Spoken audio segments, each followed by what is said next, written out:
They're all making fun of me on this bridge. Or some understand. I often talk to you about the light spectrum emitted by LEDs and fluorescent lamps. Fluorescent lamps are the neon lights that are on in offices, in the supermarket, etc. I tell you how this light is inhuman. I tell you how it lacks infrared. However, we need infrared to charge our mitochondria.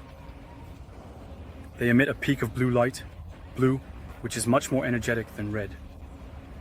At the exact wavelength of the peak sensitivity of our neurons, which keeps us awake, which keeps us weak, and which keeps vulnerable to temptations, whatever they may be, dopaminergic, especially food related, but also, for example, shopping, for example, in casinos.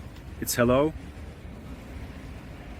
Unlike incandescent lamps, unlike the incandescence of this enormous lamp, but in this video, I want to say something I've never said before. A problem that goes beyond the light spectrum.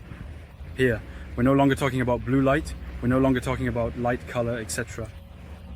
No, we're talking about, imagine you're sleeping and someone wakes you up every 5 minutes. Well, basically that's what LEDs and fluorescent lamps do, unlike incandescent lamps and unlike the sun, which is not pulsed light, it's continuous light. What does that mean? LEDs, for example, typically they emit light at 120 Hertz, meaning that every second they wake you up 120 times. Every second your neurons are either at 0 in terms of light reception or at 100%. In terms of light reception, that's for LEDs. And for fluorescent lamps, it's a little less severe because they are either at about 30% or at 100%. Whereas the incandescent lamp, when it's on, the sun, when it's on, it's at 100%. This is a problem because it triggers headaches. And it's what activates and then deactivates our neurons.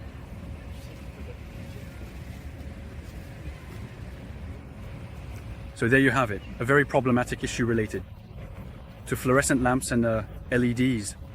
Not to mention the fact that fluorescent lamps contain mercury vapor, supposedly not harmful to health, unless they are handled, quote unquote, improperly. You know, it's like there you go, we justified the use of things harmful to health by saying it's below the threshold of harmfulness. It's never below the threshold of harmfulness. There is a continuum. Nature chooses a continuum between physiology and pathology. Does that mean we have to live in a bubble without any potentially dangerous stimuli? No, quite the opposite. But you got the message. And by the way, there is the phenomenon of bioresonance, which means that when the electric current passes through the fluorescent lamp and lights up the mercury, it inevitably emits a little bit of mercury. Officially, they might say, well, it doesn't emit mercury vapor. It stays in the lamp, it stays in the bulb. But this phenomenon of bioresonance means that since we are already a little bit intoxicated with mercury, because we live in an industrialized society, well, in fact,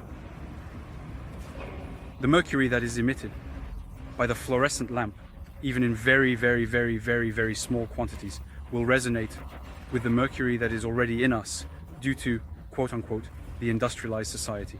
I'm summarizing, I'm exaggerating the situation, and that's what's happening.